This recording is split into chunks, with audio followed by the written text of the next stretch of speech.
So for people that are thinking of quitting their job, I want to address what is probably the biggest con of this entire topic. And to explain it, you've got to really go back and think about when you accepted the job in the first place. If, for most people that are in this situation, if you cast your mind back to when you signed the employment contract, most people don't really know what they're getting themselves into. When it comes to understanding the job, when it comes to understanding the nature of the work you're going to be doing and who you're going to be working with and what the working conditions are going to be like and who you're going to be reporting to and the exact nature of the compensation, how it's all going to work, you really don't have a very clear picture of this when you take the job. You're relying on the representations of the company, if you've been dealing with a recruiter or a hiring manager, and you're going on the best information available. And beyond that, you're really taking a leap of faith, And a lot of times, the way you think it's going to go is not how it goes. A lot of times they'll pull a switcheroo. And I've been in that situation quite a few times where, you take the job because you've been dealing with the person is that you're dealing with in the recruiting process is the hiring manager. So presumably they're going to be your boss. And maybe you find them very charismatic and you get along with them and you think, okay, great, I'm going to be reporting to you. And, you start the job and probably very early on, they change your boss. That person that you've been dealing with leaves and you get a different boss, someone that you didn't really agree to working with and someone who is inheriting you. They didn't get to choose you as their employee. So right off the bat, that could be a considerable problem. And then maybe the working conditions are not as you were led to believe. And maybe they're giving you a runaround on the compensation and your coworkers are not quite what you expected them to be and all that kind of stuff. So it's like you agreed to do a job, but you didn't agree to this, right? So this is a problem that a lot of people have. And because of that, they feel burned, they feel betrayed, they feel that someone has pulled a fast one on them. And that's how their entire job feels to them. They're not happy in it.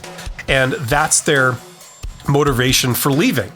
Now, what I find, honestly, kind of reprehensible is, I've gone out on the internet and I've just seen, just for interest's sake, what people are talking about when it comes to this whole quitting your job issue, because this has become a big sort of thing recently. And I find it very interesting how a lot of people really are they're adopting corporate tactics to pull a guilt trip on workers that want to leave. Okay, I've talked about this a little bit before, where they say you really shouldn't commit, you shouldn't renege on your commitments. You made a promise to do a certain job and to overcome a certain challenge in your job or something like this. And if you quit your job, you're running away from commitment, you're breaking promises, and this sort of thing. And they're essentially trying to pull a guilt trip on you.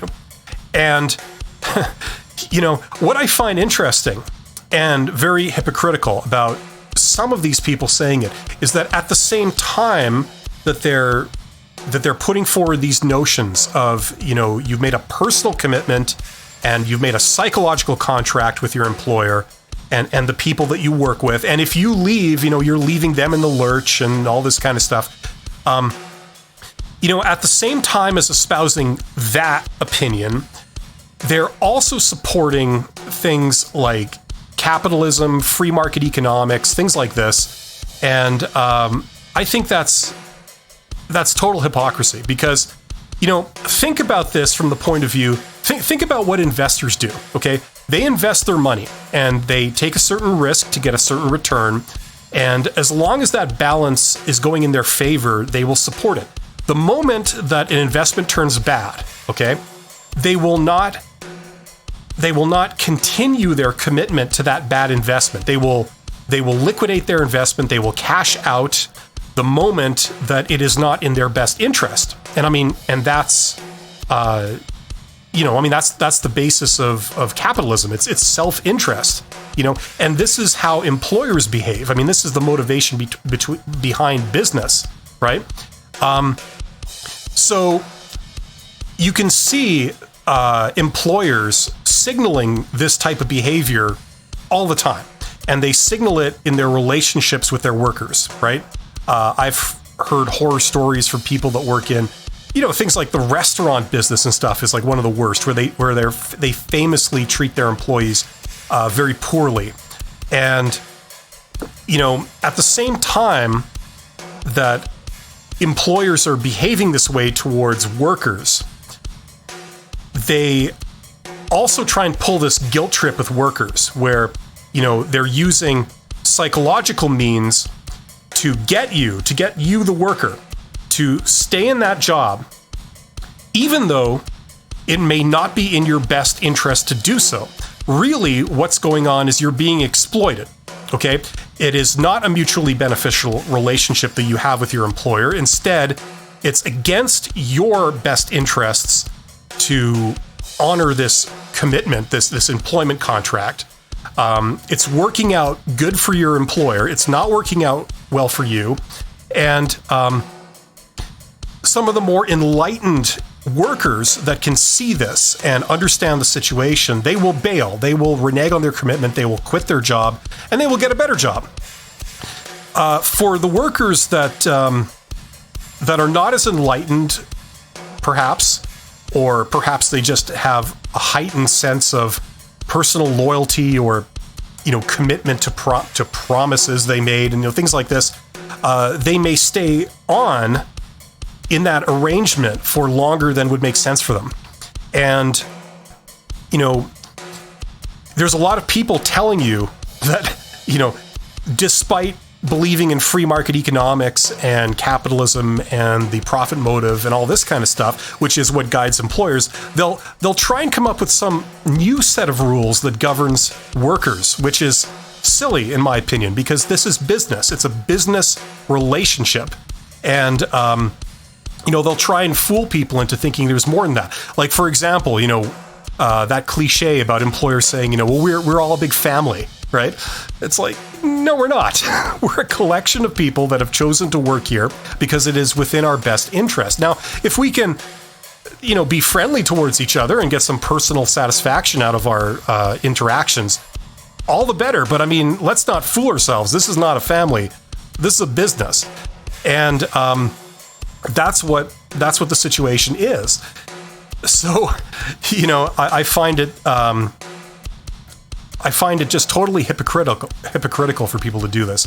The other thing is that on top of that element that people will, on a personal level, they'll try and pull like a guilt trip on you. They'll try and bring a psychological element to this that really shouldn't be part of it. On top of that, this has actually been orchestrated to the point where it becomes formal HR policy in a lot of organizations. The very first corporate job I ever took in my career, I worked for a very large company, and that company had a formal, explicit HR policy, like a hiring policy, of hiring young people right out of school. Not because, these people were smarter or anything, but purely for the reason that they didn't have career jobs before working at that company.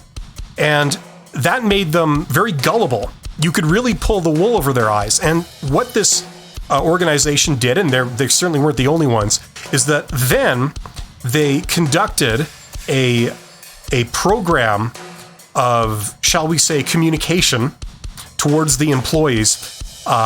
They would call it a communication program. I would call it essentially brainwashing, to convince these young, impressionable workers that they are working in an organization that you should get down on your knees and thank us for hiring you, because we're the best company in the world. It's a privilege to work here. We're setting the bar for our entire industry, and everyone wishes they were us, but we've chosen you.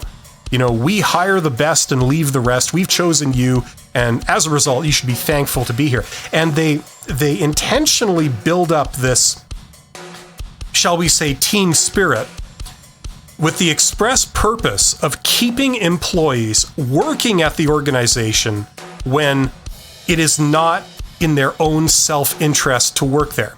They could make double their salary going to a competitor, but nope, they stay here because they are convinced that this is the best company, and all these psychological reasons.